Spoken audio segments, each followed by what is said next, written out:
जय जिनेन्द्र आप सबको। हम सुन रहे हैं संत शिरोमणि आचार्य श्री विद्यासागर मुनिराज का पूरा जीवन चरित्र कथा रूप से। उस श्रृंखला की अगली कड़ी में आज हम सुनने वाले हैं। शुरुआत करते हैं मंगलाचरण से। यह जो मंगलाचरण है वह आचार्य विद्यासागर रचित जैन गीता इस ग्रंथ का मंगल सूत्र है। तो चलिए शुरुआत करते हैं।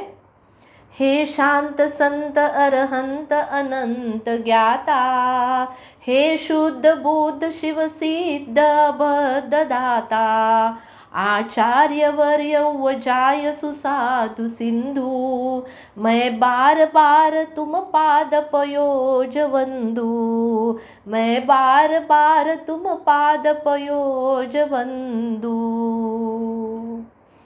बोलिए पंच परमेष्ठ भगवान की जय। परम पूज्य आचार्य श्री विद्यासागर मुनिराज की जय जय जय। नमोस्तु नमोस्तु नमोस्तु आचार्य श्री। सब प्रतिमाधारियों को वंदना और श्रावक श्रावियों को जय जिनेन्द्र। तो चलिए अगली कड़ी की शुरुआत करते हैं। सुनिए। माँ श्रीमंती अपने दिल के टुकड़े को, अरे अपने नन्हे नन्हे पिल्लू को देखकर लोरियां गाती थी। कैसी गाती थी? तुझे बेटा कहूँ कि वीरा, तू तो है जाननहारा, मेरा वीर बनेगा बेटा, महावीर बनेगा बेटा, तुझे बेटा कहूँ या वीरा, तू तो है जाननहारा। ये भजन, ये लोरी क्यों गुनगुनाती थी माँ? तो उसका कारण है कि इतना छोटा बच्चा मुनिराजों को देखकर उनकी ओर आकर्षित हो जाता था। मुनियों को देखकर नमोस्तु नमोस्तु नमोस्तु बोलता। किसी ने भी उसे ये सिखाया नहीं था। मयूर पीछी महाराज जी के पास जो होती है, उसे तो इतना लगाव था कि देखते ही उसे सर पर लगाने का इशारा करता, महाराज जी को हाथ में लेने की कोशिश करता। अगर किसी ने दे दिया तो वापस लेने पर रोने लगता। किसी ने पूछा चाहिए चाहिए तो हाथ उत्सुकता से फैलाता। बचपन के ये शुभ लक्षण लक्ष्य को पाने वाले विलक्षण व्यक्ति की ओर संकेत करते हैं, है ना? अपने इस नन्हे पिल्लू के 5 अपर नाम थे। कौन से थे? सुनिए। पिल्लू, गिनी, उसका मतलब है जिसकी मिश्री जैसी मीठी मीठी आवाज़। तीसरा नाम है तोता। चौथा मरी यानी आकर्षक, छोटा सा कद वाला। और 5वां नाम था विद्याधर। देखिए देखिए, तीर्थंकर महावीर भगवान जैसे हमारे वर्तमान के वर्धमान, इनके भी 5 नाम थे। वे भी 5 नाम के धारी थे। अब बाल विद्याधर 2.5 वर्ष के हो गए थे। तब अपने माता पिता के साथ गोमटेश यात्रा पर चले गए थे। उस समय यात्रियों में से किसी ने कहा, मल्लप्पा जी, आपका बेटा विद्याधर भगवान जैसा मनोज्ञ एवं सुंदर दिखता है। उसे भगवान के पास बिठा दो। जहाँ पर पुण्य वास करता है ना, वहाँ अनायास ही मनमोहकता आ ही जाती है। इसी प्रकार सुनिए, आचार्य श्री देशभूषण जी महाराज द्वारा बालक विद्याधर का मुंजी बंधन संस्कार हो रहा था। तब आरिका विमलमती माता जी ने कहा, विद्याधर, अब तुम सचमुच में भगवान जैसे दिखने लगे हो। तुम अब घर जाओ। घर आकर विद्याधर माँ से बोले, मुझे माताजी ने भगवान कहा। माँ सुनो ना सुनो, मुझे भगवान कहाँ, ऐसा बार बार बोलकर वह खुश होता रहता। बचपन में लोगों के मुंह बोले भगवान सचमुच में आचार्य भगवान बन गए। ठुमक चलत रामचंद्र, बाजत पैंजनिया।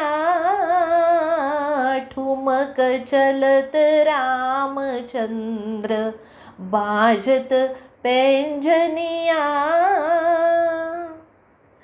तुलसीदास की यह पंक्तियाँ आप सबको तो मालूम है। ये सब पंक्तियाँ क्या करती है, याद सदलगावासी करते थे इन पंक्तियों को अभी भी, क्योंकि हमारे विद्याधर जी अब 4 साल के हो गए थे।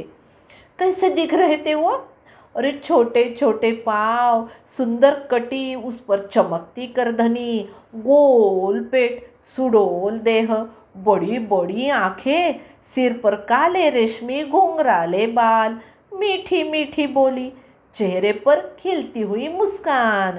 अरे जो भी देखता ना उसे तो गोद में ही उठाने के लिए बेचैन हो उठता। इन्हीं दिनों बालक को चॉकलेट खाने की लत पड़ गई। सुबह से शाम तक अप्पा जी से कभी हंसकर कभी रूठकर अपनी चॉकलेट पा लेता वो। कभी अन्ना जी स्वयं देते ना, तब तो पूछो ही मत, दिन भर बड़ा सियाना बन जाता। कभी भी दोबारा नहीं मांगता था। हाँ, वो घर में सबसे कहता हमने चॉकलेट खाई, तुम भी खाओ। सब बोलते हाँ भाई हाँ खाएंगे। तो पूछता अच्छी लगती है ना। सामने वाला सिर हिलाकर हाँ हाँ बोलता। तो आगे जाकर कहता अच्छा अच्छा, अब फिर कल भी खाना। वाह क्या बात है। यह बोलकर सामने वाला उसे गोद में उठाकर कहता हाँ बाबा कल फिर खाएंगे और तुम्हें भी खिलाएंगे, है ना। तो बालक मुस्काता रहता। बड़ा नटखट हो गया था अभी विद्याधर। एक दिन क्या हुआ, अप्पा जी को नोटों की गड्डियाँ तिजोरी में रखते हुए बालक विद्याधर ने देखा। दूसरे दिन सुबह ही अन्ना जी से बोले अन्ना जी पैसे दो, हमें चॉकलेट लेना है। वे बोले अभी पैसे नहीं है हमारे पास, बाद में देखेंगे। तो बालक ने झट से कहा अन्ना जी आप झूठ बोलते हो। हाँ, तिजोरी में एक गड्डी देखी है मैंने, आप रख रहे थे ना, उसमें से दे दो ना, मैं 2 चॉकलेट लाऊंगा। अब हंसते हंसते अन्ना जी बोले अरे सारे गांव वालों को खिलाना चाहते हो क्या चॉकलेट आप। खुले पैसे नहीं थे तो मल्लप्पा जी ने 5 का नोट देकर कहा जा जा लेके आ चॉकलेट। अब तो खुश होकर ठुमक ठुमक कर बालक पहुंचा दुकान पर और एक समझदार ग्राहक की तरह बोला चॉकलेट देना मुझे। तो दुकानदार बोला अरे बाबा इतना बड़ा नोट, क्या पूरे की चॉकलेट चाहिए। हाँ पूरे की चाहिए। अच्छा अच्छा, मेरी दुकान खाली करना है क्या, इतनी सारी चॉकलेट लेके। क्या करेगा लेके जाओगे, कहाँ लेके जाओगे। जेब में। जेब में नहीं आएगा बेटा, ये नहीं बैठेंगे जेब में तेरे, तो हाथ में ले लूँगा। हंसता हुआ दुकानदार बोला अभी घर जाओ, अन्ना जी से पूछ कर आओ कितनी चॉकलेट चाहिए। अभी तंग हुआ बालक बोला तुम यही रुकना, मैं अभी अभी पूछ के आता हूँ घर जाके। अभी दौड़ते गया दौड़ते आया। बालक की यह चॉकलेट की धुन देखकर दुकानदार हंसकर बोलने लगा धुन बाई धुन, धुन बाई धुन, धुनिया अपनी धुन, अपनी धुन में पाप न पुन, अपनी धुन में पाप न पुन, धुन बाई धुन, धुनिया धुन, धुन बाई धुन।